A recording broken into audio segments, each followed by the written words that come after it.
He has practiced the secret and all but forbidden rites of the sacred mushroom for decades. The magic mushroom has mystified mankind.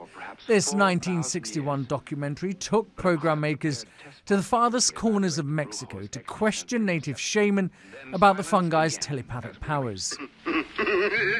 This remains unproven, but there's no doubt about the mushroom's mind-altering properties.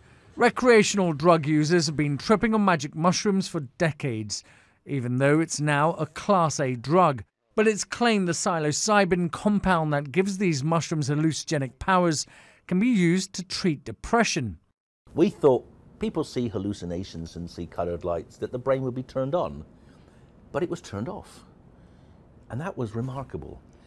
And what was particularly fascinating was a part of the brain which we know is overactive in depression was actually turned off by psilocybin.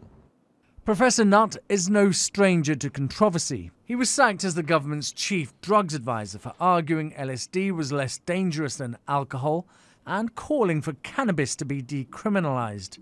He is also highly critical of laws delaying his psilocybin trials. The European regulations are arbitrary and excessive for this kind of research. They really inhibit European research into innovative treatment.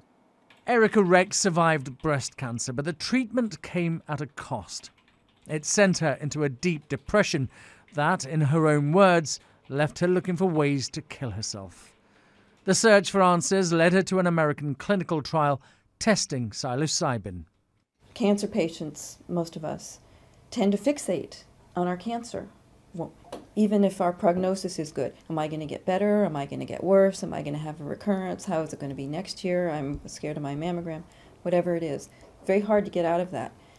And psilocybin, unlike any other drug available, it comes in from an angle, like it's like a vector, and suddenly we're able to look in another direction. Perhaps the sacred mushroom has given them a psychic insight.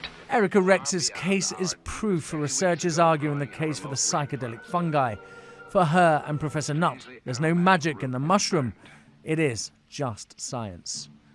Ashish Joshi, Sky News. Does not even know exists.